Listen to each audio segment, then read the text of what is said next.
2023 के ज़माने की बेटी।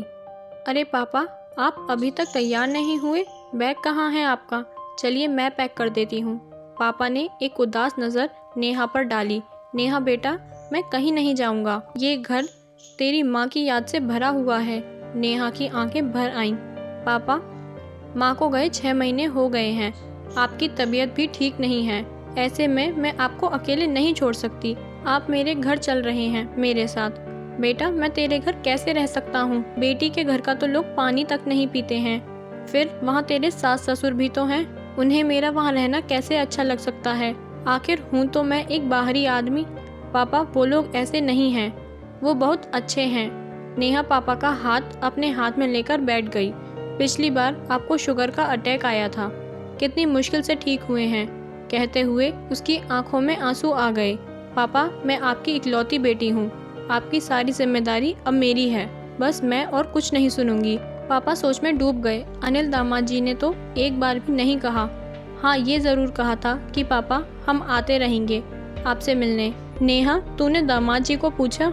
अरे पापा, उनकी और मेरी राय अलग थोड़ी है। नेहा पापा को लेकर अपने घर आ गई। उसके सास ससुर समधी को देखकर चौंक गए।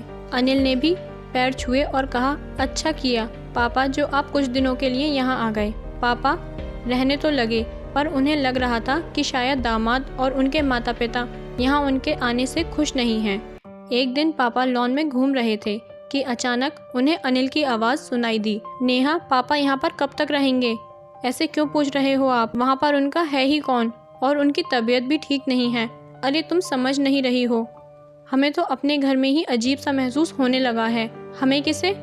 अच्छा, मम्मी पापा जी ने कहा आपसे? अब तुम जो भी समझो। अरे वहाँ पर भी तो उनकी अच्छी व्यवस्था कर सकती हो। पापा और नहीं सुन सके, कांपते हुए कदमों से वापस आ गए। अगले दिन जाने की तैयारी करने लगे। नेहा बोली, पापा ऐसे कैसे जाएंगे आप? पापा उसे डांटने लगे।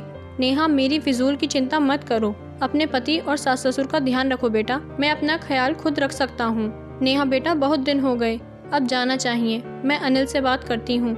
अभी आपकी तबीयत ठीक नहीं है। जब आप ठीक हो जाएंगे तो मैं आपको खुद छोड़ आऊँगी। नहीं नेहा, देखो मैं तुमसे नाराज़ हो जाऊँगा। नेहा नाश्ता बनाने लगी। सोच रही थी कि पापा को किसी ने कुछ तो कहा है। नाश्ता करने के बाद उसने कहा, आज पापा जा रहे हैं। वह अपने सास ससुर और अनिल का चेहरा देख रही थी कि उनके चेहरे पर चमक आ गई थी। तभी उसने कहा कि मैंने एक फैसला किया है कि पापा इतनी बड़ी कोठी में अकेले कैसे रहेंगे। सोच रही हूँ कि गरीब बच्चों के लिए उसमें एक छोटा सा स्कूल खोल दिया जाए। पापा और मैं मिलकर एक ट्रस्ट बनाएंगे ताकि पापा के बाद भी स्कूल चलता रहे। और पापा, आपकी वो ज़मीन पड़ी है, उसे बेच देते हैं। 2 करोड़ की वैल्यू है उसकी। उसे ट्रस्ट के फंड में जमा कर देंगे। उसके इंटरेस्ट से उन गरीब बच्चों की फीस में मदद होगी। जो कुछ करना चाहते हैं उसमें योगदान देंगे। बाकी आपकी पेंशन और फंड आपके लिए बहुत है। पापा, मैं आज से ही इस पर काम शुरू करती हूँ। पापा हतप्रभ होकर उसे देख रहे थे। अनिल की आंखों के सामने तो अंधेरा छा गया। उसके मम्मी पापा का मुंह खुला रह गया। मन ही मन हिसाब करने लगा।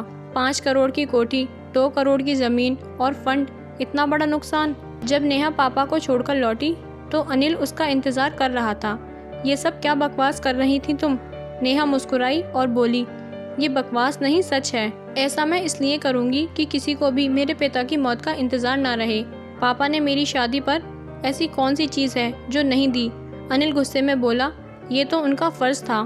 फ़र्ज़ सिर्फ लड़की के बाप का होता है क्योंकि उसने लड़की पैदा करने की गलती की है। मैं अपने पापा की इकलौती बेटी हूँ, तो क्या मेरा फ़र्ज़ नहीं था उनकी देखभाल करना?